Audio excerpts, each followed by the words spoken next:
तो मूवी की first scene में हम हैंसन नाम के एक लड़के को देख पाते हैं जो कि किसी चीज से बचकर भाग रहा था। अब वो छत से नीचे गिर जाता है और उसे काफी चोट आता है और ये सीन यहीं पर कट जाती है। अब हम उसी लड़के को एक लड़की के साथ बैठा हुआ देखते हैं। वो लड़की उसे बताती है कि मैं एक फॉक्स हूँ।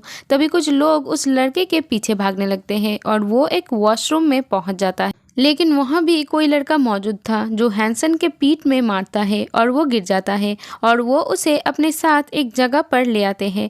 दरअसल हैंसन ने इन लोगों से 2 मिलियन वॉन उधार लिए थे जिन्हें वो अभी तक चुका नहीं पाया था। अब ये लोग उसे उनके बॉस के पास ले आते हैं। हैंसन उससे कुछ और दिन का टाइम मांगता है तो वो उसे सिर्फ 1 दिन का टाइम देता है और कहता है कि अगर तुमने कल तक ये पैसे नहीं दिए तो मैं तुम्हें मारकर तुम्हारे बॉडी पार्ट्स बेचकर पैसे वसूल लूंगा। अब हैंसन घर आता है जहां उससे मिलने वही लड़की आती है जिसका नाम साओबे होती है। हैंसन उसे यहाँ देखकर घबरा जाता है और वो उसे पूछता है कि तुम क्यों आए हो, तो साओबे उसके बात को नजरअंदाज करती है और उसके शरीर में किसी चोट के निशान को ढूंढने लगती है। जैसे ही उसे वो दिख जाती है साओबे बहुत खुश होती है। असल में जब हैंसन छोटा था तो उसने एक फॉक्स की जान बचाई थी और उसी दौरान ही हैंसन को ये चोट लगी थी और साओबे वही फॉक्स थी और तब से ही साओबे हैंसन का बड़े होने का इंतजार कर रही थी ताकि वो हैंसन से शादी कर सके। लेकिन हैंसन को साओबे के बातों पर यकीन नहीं होता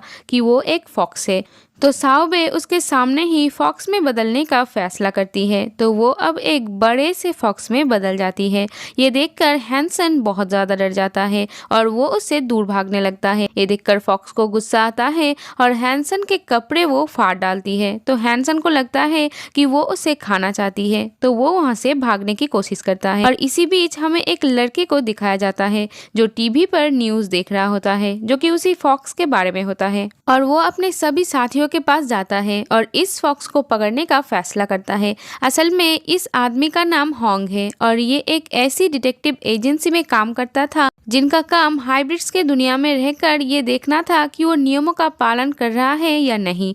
जिनमें से एक नियम ये था कि कोई भी हाइब्रिड किसी भी इंसान के सामने अपने रूप नहीं बदल सकता। कुछ एजेंट साओबे को रोकने के लिए वहां पहुंच जाता है। इधर हैंसन जब उस फॉक्स को छूने की कोशिश करता है तो वो जोर से दहाड़ मारती है और हैंसन छत से नीचे गिर जाता है। लेकिन उसी वक्त वो एजेंट आकर उसे बचा लेता है और उन सभी की यादें मिटाने की कोशिश करता है जिन्होंने साओबे को फॉक्स बनते हुए देखा था। अब इनमें से एक डिवाइस जब हैंसन की तरफ आता है तो साओबे उसे नष्ट कर देती है। अब उसको ये एजेंट यहाँ से ले जाता है। ये लोग हैंसन को बेहोशी की हालत में वही छोड़कर चले जाते हैं। नेक्स्ट मॉर्निंग सभी लोग उसके पिक्चर्स लेने लगते हैं। जब उसे होश आता है तो वो वहाँ से भाग जाता है। अब वही लोग जो इससे पैसे की डिमांड कर रहे थे वो दोबारा उसके पास आते हैं। वो कहते हैं कि अब तुम्हारा टाइम खत्म हो चुका है, हमारा पैसा वापस कर दो नहीं तो हम तुम्हें मार डालेंगे। कि तभी वहाँ पे साओबे आ जाती है और हैंसन को बचा लेती है और अपनी असली रूप में आ जाती है। उसे देखकर सभी डर के वहाँ से भाग जाते हैं। तभी हम उसी एजेंट के बॉस को देखते हैं। वो कहता है कि ये फॉक्स कौन है, मुझे इसके बारे में सारे इन्फॉर्मेशन चाहिए। लेकिन वो सारे लोग कहते हैं कि हम इसके बारे में कुछ नहीं जानते। तो उस बॉस को बहुत गुस्सा आ जाता है और वो एक लड़की को एक इंजेक्शन लगा देती है और उसे पागल कर देती है और एक लड़के को भी बिल्ली बना देता है। अब सीन शिफ्ट होता है हैंसन पर। हम देखते हैं वो कुछ लोगों के साथ किसी किस्म के डील कर रही होती है। यहाँ एक लड़का और एक लड़की होती है जो कहता है कि हमें शो करना है कि हम एक कपल हैं और इसके लिए हमें एक बेबी भी चाहिए होगा। तो हैंसन कहता है कि मैं आपके सारे काम कर दूंगा। तभी वहाँ पे वो फॉक्स लड़की आती है। वो हैंसन की शर्ट फाड़ देती है। हैंसन कहता है कि तुम चाहते क्या हो, तुमने मेरे कस्टमर को भगा दिया है, तुम जानते भी हो मुझे पैसों की कितनी जरूरत है, इसीलिए मैं ये काम कर रही हूँ। अब हम देखते हैं हैंसन के पास उस सीक्रेट सोसाइटी का बॉस आता है। वो कहता है कि मैं जानता हूँ एक फॉक्स गर्ल तुम्हें बहुत परेशान कर रही है। हैंसन कहता है कि हाँ, लेकिन आपको कैसे पता चला?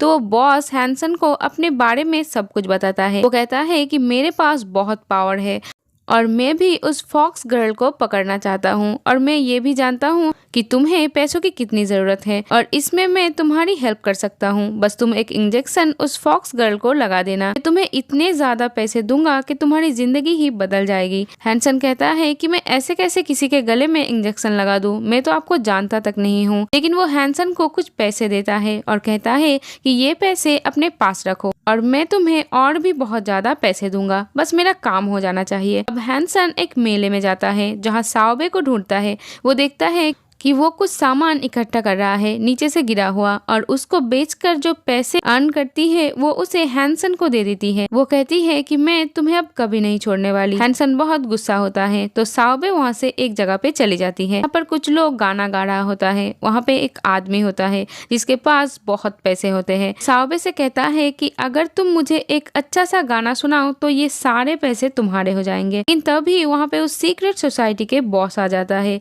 वो सारे लोगों को मारने लगता है और उस रूम में पहुंच जाती है जहां पर साओबे गाना गा रही थी। लेकिन वो देखता है कि वहां तो साओबे नहीं है। असल में हैंसन उसे अपने साथ ले गया था। इधर वो बॉस उनसे पूछताछ कर रहा होता है और सारे लोगों को मार देता है सिवाय एक लड़की के। वो कहता है कि मुझे उस फॉक्स गर्ल का पता बताओ। इधर साओबे देखता है कि हैंसन के फादर के कॉल आ रहा है। वो पूछते हैं कि तुम कौन हो, मेरा बेटा कहाँ पर है। साओबे उनको हैंसन को दिखा देता है और कहती है कि वो सो रहा है। इधर हमें उस बॉस को दिखाया जाता है। हैंसन के घर के तरफ वो आने लगता है। ये बात हैंसन और साओबे को पता चल जाता है तो वो वहाँ से निकल जाते हैं। लेकिन वो लोग इन्हें पकड़ लेते हैं और साओबे यहाँ फिर से फॉक्स में बदल जाती है और हैंसन को साथ लेके वहाँ से भाग जाती है। इसी दौरान ये लोग फॉक्स गर्ल पर काफी अटैक्स करते हैं और वो जख्मी हो जाती है तो हैंसन उसे उठा के ले जाने लगता है। तभी उनके सामने कुछ लोग आते हैं और साओबे को अपने गाड़ी में डाल लेती है और उसके जख्म को ठीक करते हैं। अब जैसे ही वो ठीक होती है वो दोनों एक जगह पर जाते हैं जहाँ पर किसी मूवी की शूटिंग हो रही थी। अब यहाँ वो अपने हुलिया थोड़ा चेंज कर लेते हैं ताकि उन्हें कोई ना पहचान पाए। लेकिन वहाँ पर सीक्रेट सोसाइटी का हेड पहुँच जाता है। अब इन सब से साओबे थक चुकी थी तो वो उनके पास जाती है और कहती है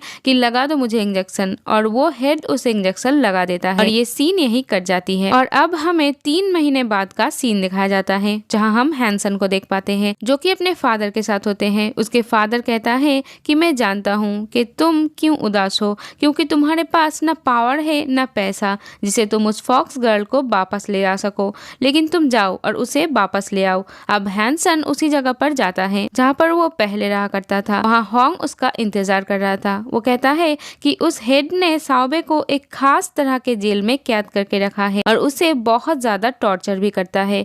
हैंसन कहता है कि किसी तरह से तुम मुझे उस जेल तक पहुँचा दो। अब होंग उसे एक आदमी के पास ले जाता है जो हैंसन के चेहरे को जादू से उस हेड के चेहरे में बदल देता है ताकि हैंसन आसानी से उस जेल के अंदर जा पाए। अब वो उस जेल में पहुंच जाता है। हैंसन उस हेड के रूप में था तो वो बहुत आसानी से जेल के अंदर चला जाता है।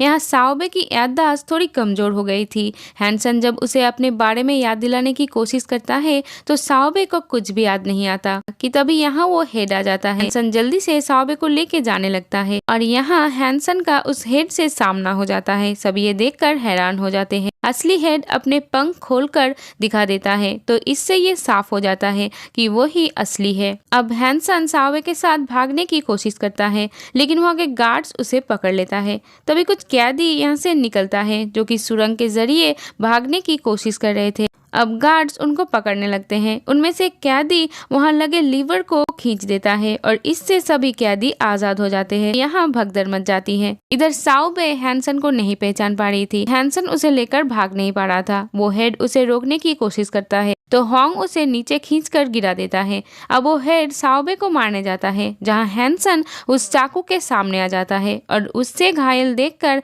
साओबे को सब कुछ याद आ जाती है तो वो उस हेड को उठाकर वहां से बाहर फेंक देता है और अब उस हेड को अरेस्ट कर लिया जाता है। इधर साओबे और हैंसन भी खुशी खुशी रहने लगते हैं और इसी के साथ ये मूवी यहीं पर खत्म हो जाती है। Thank you for watching. Bye bye.